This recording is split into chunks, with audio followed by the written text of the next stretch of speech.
Today's lecture 13, 13A and 13B. We don't have class on Friday, but today and maybe early tomorrow is the last nice day we have weather-wise for a while. You may not have heard, but we have a snowstorm coming this weekend, real early this year in mid-October. So hopefully it won't be too bad. I think that's supposed to not melt too much because quite a bit of it is supposed to melt when it hits the ground. 13A, I'm going to review the infinity principle from Strogatz's book at the beginning. Use Mathematica to illustrate something called local linearity.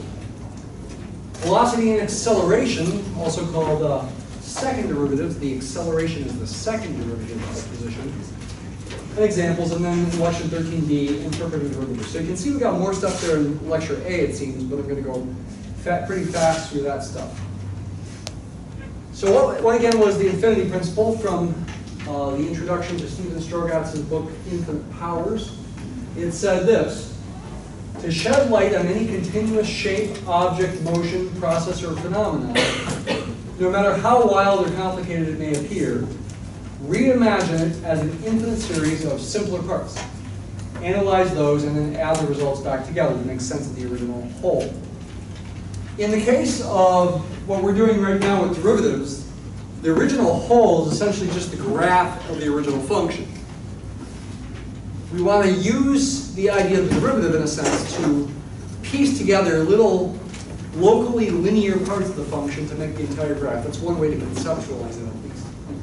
When we do integration, chapter 5, then the putting back together in the original whole essentially adds together a bunch of areas to get an entire area. That's a quick overview of what's going on here. Let's illustrate this infinity principle and the idea of local linearity using Mathematica now. And I'm going to type in the code for you in the way that I want you to learn to type some code in this situation, because again, you're going to be using Mathematica to do your projects in this course, one of which will be starting this month here in October. And so we need to learn a little bit more here. One thing I haven't shown you yet, that I'm going to show you right now, is how to define your very own function in Mathematica. Now we have been graphing functions, and last time I showed you how to differentiate functions with that capital D.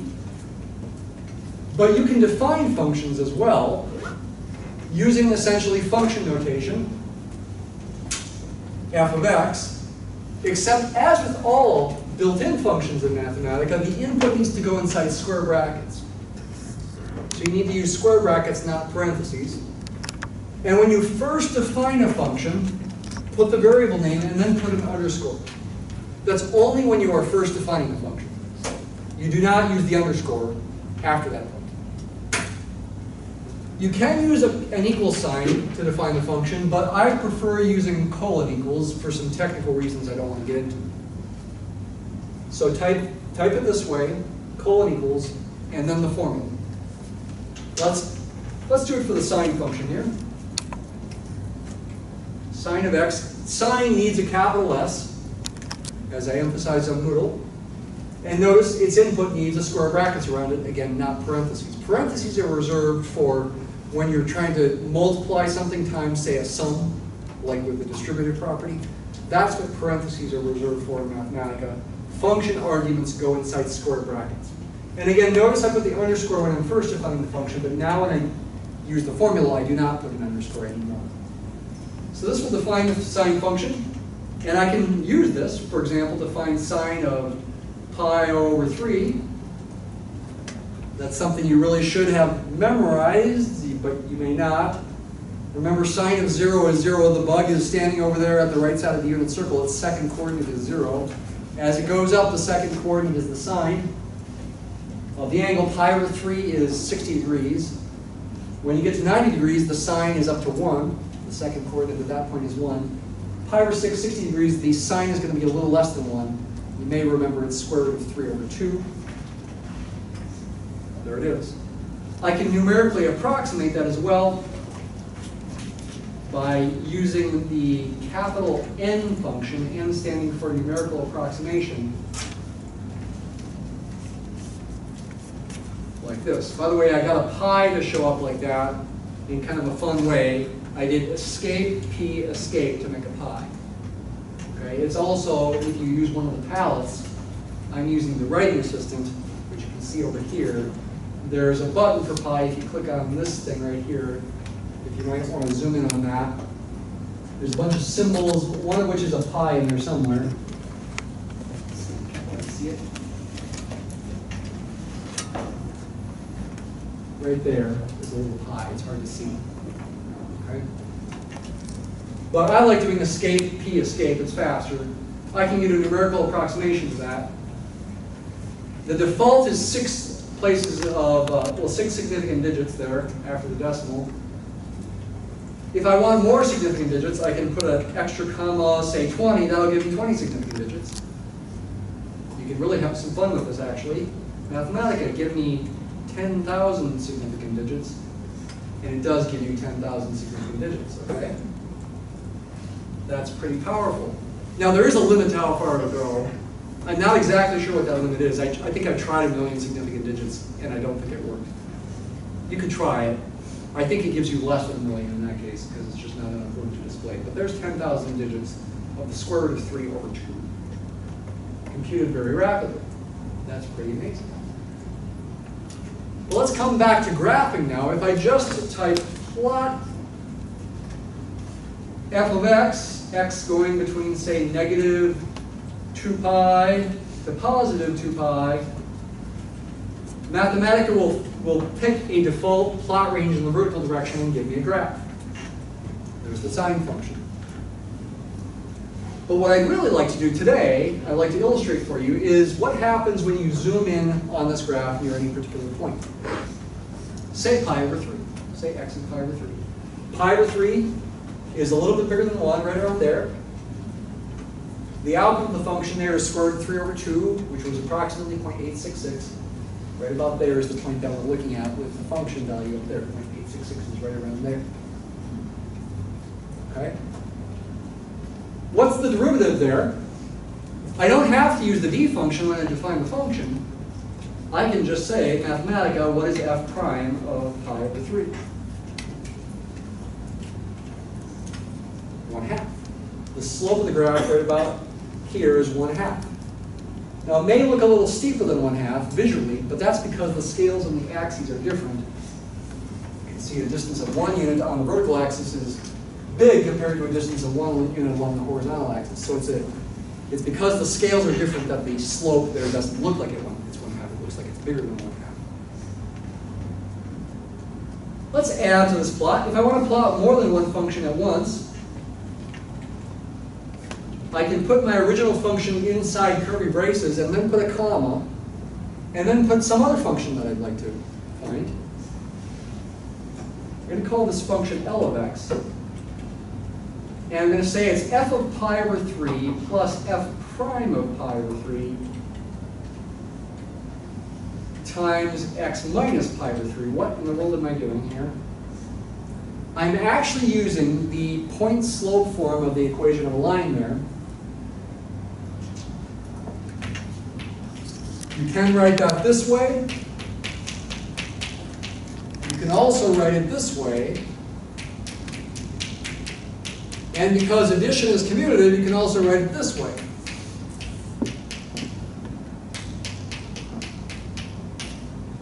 How does this match what I did up there with the L of x? Well, this is going to be called L of x. L for line. But I'm picking particular things for my slope at my initial point. x0 is pi over 3. x0 is going to be pi over 3 here. That's the same as what we've been calling a. y0 is the function output there, f of pi over 3. And the slope, m, is the derivative, f prime of pi over 3.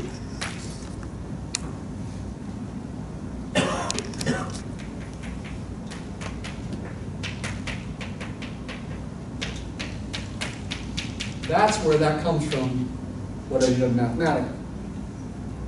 And this is then going to be a line with a slope equal to the derivative of f at pi over 3, and going through the same point that f does when x is pi over 3. This point right about here again.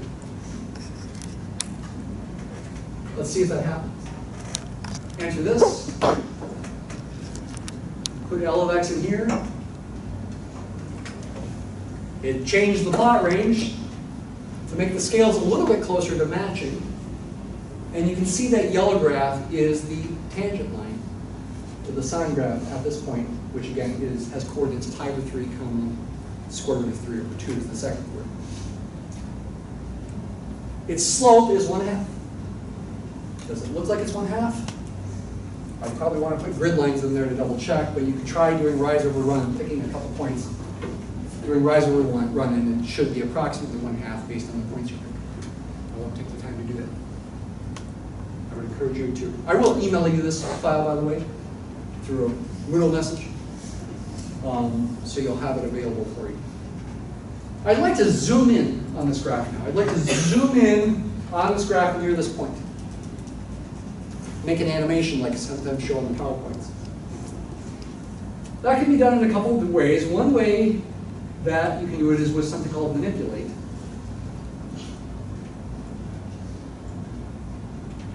I'm going to take the plot command and put it inside the manipulate like that.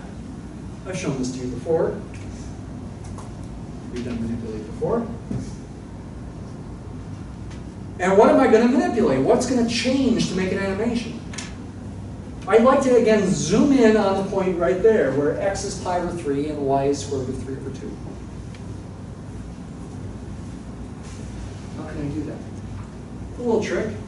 We go pi over 3 minus h to pi over 3 plus h for the x window. And by adding a plot range in here, you can also change the y window to say going from square root of 3 over 2, let's be explicit about what it is here, square root of 3 over 2 minus h to square root of 3 over 2 plus h. H is going to be the thing that's going to go to 0 like it has been with the definition of the derivative, and it's going to cause the animation to zoom in on the point that I'm interested in. I need to end my curvy brace over here. You see pink, like you see in here, some pink things. That's saying you don't have enough things in here. You need to close off your curvy braces for one thing. And there's a red little pink comma and a red arrow here. Manipulate needs more input. The input should be h. H going from some number like 5 down to 1 or something, or down to 0.01. And here's the syntax for that. Put it inside curvy braces like this. Put h comma 5 comma 0.01. Then during the animation, h will start at 5, giving you a picture kind of like this, but will then become smaller. The window will zoom in on the point in question, and we can illustrate then local linearity. The blue graph looks more and more like the other graph the closer I zoom in on that point. It's a bit shaky. There's ways to fix that. I won't bother at the moment. But that is illustrating, again, local linearity. When h is 0.01, you can hardly tell the difference between graphs. You can see a little bit of blue over here, maybe a little bit over there, but basically they're the exact same graph. Not exactly, but approximately. That's the local linearity. Near any point on a smooth graph, the function will be locally linear. If you zoom in on the point, it'll look more and more like a straight line. How does this jive with the infinity principle? Essentially, to get the entire graph, the blue graph, you could piece together the local linear pieces if you wanted to. At least in your mind, imagine doing that. You wouldn't probably literally do that. But in your mind, you can imagine doing that.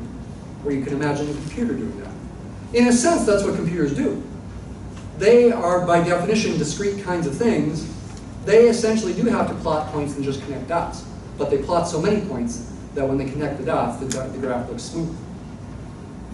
It's not like those piecewise linear graphs. It looks smooth, even though it actually is piecewise linear because it's just connecting the dots. Can I clarify anything there? It's actually a really important thing. It's not just some extra thing. How does the tangent line relate to the derivative of the function of sine of x if the derivative is the cosine of x? Yeah, well in this case, since the derivative of this function is cosine, Yeah.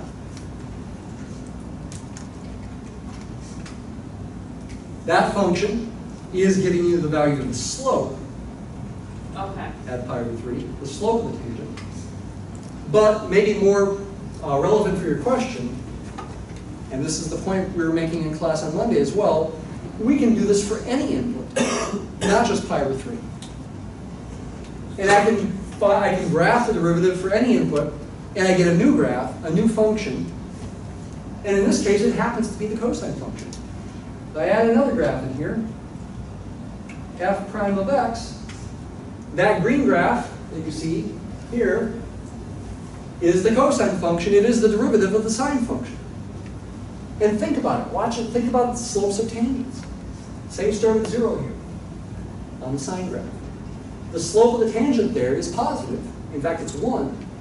Just like the output of the cosine function is 1. As you move along here, the graph is concave down, so the slope decreases. It's still positive, but decreasing towards 0. Just like the output of the cosine function is decreasing towards 0. When you're right here, x is pi over 2, the slope of the tangent is 0. The tangent line is horizontal. So the derivative has to have a value of 0, just like the cosine of pi over 2 is 0. Pi over 2 is about 1.57. Then between here and here, the tangent has a negative slope. Just like the output of the cosine function has a negative output. The value of it is negative. Until you get to this point, which is at 3 pi over 2, where the cosine is 0, because the slope of the tangent to the blue is 0. Then it becomes positive again in slope, so the output of the cosine derivative is positive. It's this back and forth game, so to speak, between the graph of the function and the graph of its derivative. And you want to get good at this. Almost guaranteed on exam 2, I will give you probably just a pure graph, like you have in the homework. And I'll say, sketch the graph of the derivative.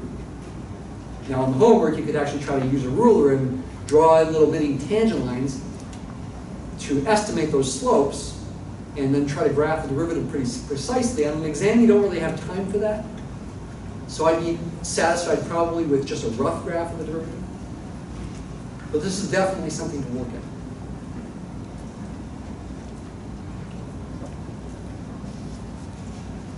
The second derivative of the function is the derivative of the function. You do it twice. F double prime of x, that's called the second derivative,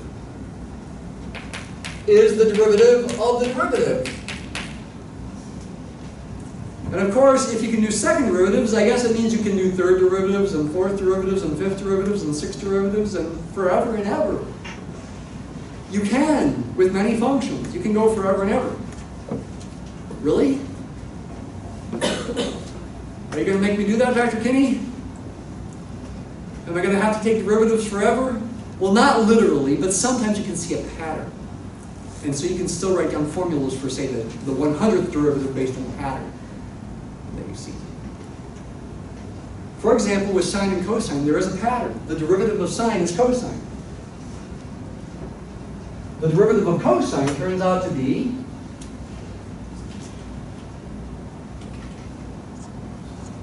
the second derivative of sine, which is this red graph. And look at the red graph compared to the blue graph. They're reflections of each other across the horizontal axis.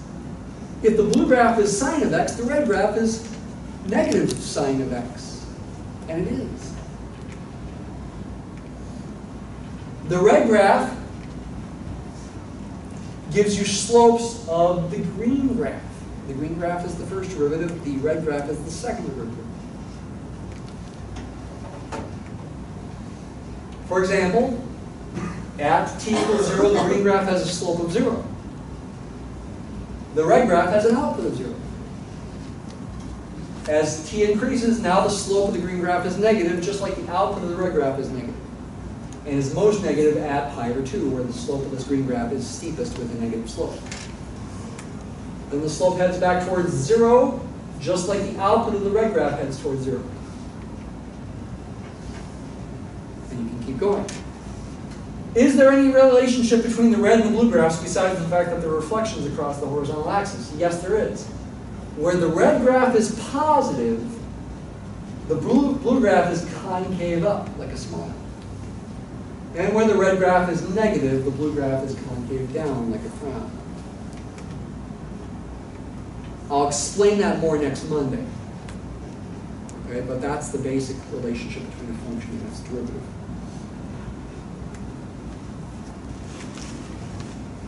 What about e to the x? What if my function is e to the x? Well, first of all, I should remind you, I think I did say this on Moodle, if you're going to plug in e in Mathematica, you do need to use a capital E. That's one way to do it, at least the quickest way to do it. So I've redefined f, and that changes all these graphs, by the way. It gets automatically updated. Get rid of that. What's the derivative of e to the x? E to the x with a lowercase e? What? Actually, this lowercase e is kind of fancy. It's got like this extra line in there. That actually means the number e as well, just like capital E does. The derivative of e to the x is e to the x itself. In other words, the outputs of the graph of e to the x, which I guess I will look at the graph now. Let's redo it here. I'm going to get rid of this LX. The output of the graph of e to the x is the same as its slope. You only see one picture there. That's because all these functions, f prime and f double prime, are the exact same function. If f is e to the x, then so is f prime, then so is f double prime, then so is f triple prime. That's e to the x is an example of a simple situation. The millionth derivative of e to the x is e to the x. The Google derivative of e to the x is e to the x. It never changes. Weird. That says the output of this function at any point like 2, which happens to be e squared in this case, is going to equal the slope of the tangent there. The output of the function is the same as the slope of the tangent. Isn't that wild? Weird. Does it work with 2 to the x?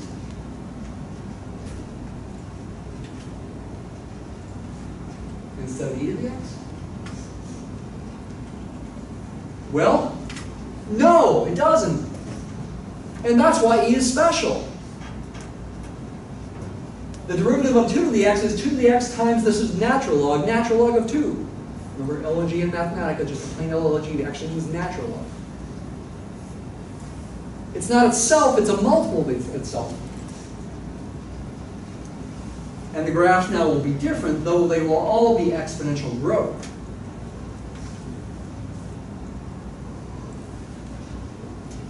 The blue one, I think, is 2 to the x. The orange one is its derivative, natural log of 2 times 2 to the x. Natural log of 2 is less than 1. And the green graph is its second derivative, which would be natural log of 2 quantity squared times 2 to the x. Think about that. This is really strange stuff, but fundamental stuff. By the way, in case you didn't happen to notice either on Moodle or your POs yesterday, your exams are graded. Your scores are in Moodle. Okay? The average score was in the ballpark of 82 or 83, I think. That's well right. We talked about position and velocity. You probably don't need to write this down, especially if you wrote it down on Monday. If s equals f of t is the position, not distance traveled, along a line, position and distance traveled can be the same. They're just not always the same. They're going to be the same if I start at position 0 and only move in the positive direction. Then position and distance traveled are the same. But if I turn around and go back the other way, then position and distance traveled are different. Or if I move in the negative direction to start with, or if I don't start at 0. then position and distance traveled are different as well. They're related, but they are technically different things. Position is position along a number line. That number line can be horizontal, it can be vertical. It just depends on the problem. It can be slanted. The derivative of the position is the velocity. We call it v. F prime of t is the limit that you see there. That's the definition of the derivative. We can also write out Leibniz, Leibniz being the other co-inventor of calculus with Newton, this kind of notation, ds dt. That's how you say that, ds dt. For short, if you want to be more explicit, you say the derivative of s with respect to t, or you say the rate of change of s with respect to t, the instantaneous rate of change. It's the limit of that same difference quotient, except I'm using delta t instead of h. That's just a difference in formatting, so to speak. You can also write it as delta s over delta t here. You'll see this in physics books, for example. Change in s over change in t. S represents position, kind of a strange letter to use for position. It's not speed. T is time. You'll often see delta s over delta t as an average velocity, and its limit as delta t goes to 0 is the instantaneous velocity, starting at whatever time you happen to be thinking about t. These words are going over your head. If you're sort of falling asleep or zoning out, don't, okay? These are really, really fundamental things. You got to concentrate. And it's not something people typically get right away, okay? It takes a while to sink in. Leibniz actually thought of this as a fraction. We're not thinking of it that way, officially speaking. Though unofficially, informally, I will say you can think of this as a fraction. In addition to the reading from the book and working on problems from Monday, I'm going to have you watch this 3 blue, 1 brown video that I alluded to on Monday. That gets at the intuition behind thinking of this as a fraction. Officially, it's not a fraction, even though it looks like one. Unofficially, intuitively, informally, it'll be helpful to sometimes think of it as a fraction. Right, again, we're not doing this and just never coming back to it. We hit these concepts over and over again. They're difficult concepts. Newton and Leibniz didn't fully understand what they were doing. And they were geniuses, okay? Now you might be saying, I'm not a genius. That's okay, you can still learn calculus at the level we teach it at. And you can still get intuition about this that Newton and Leibniz didn't quite have. That's maybe not said right. They had intuition about it, they just didn't know how to make it rigorous. That's a better way to say it. What about acceleration?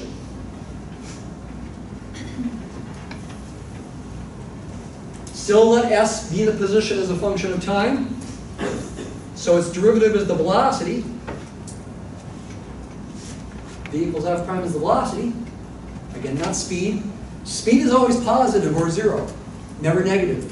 Velocities can be negative. They're positive if I move in the positive direction. They're negative if I move in the negative direction. It depends on which direction you're moving. Negative numbers are useful. They can keep track of direction.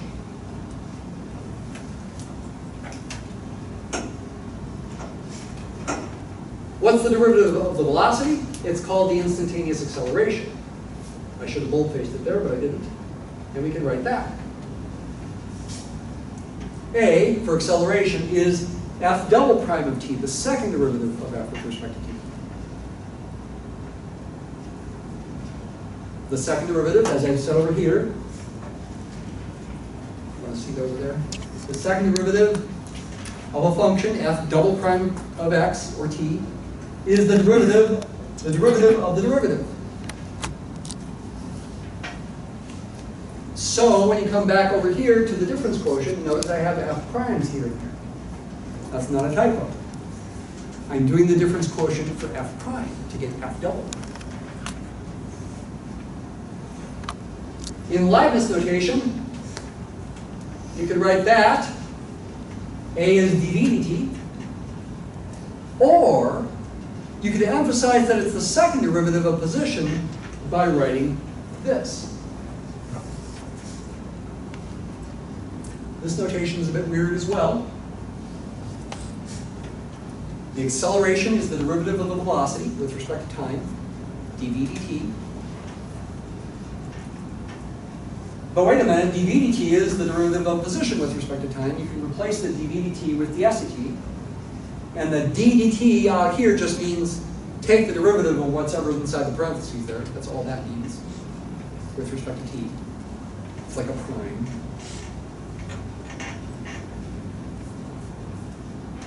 And the shorthand for this whole thing is this. Don't say d squared s dt squared. That's, I mean, some people do, but it's really not best.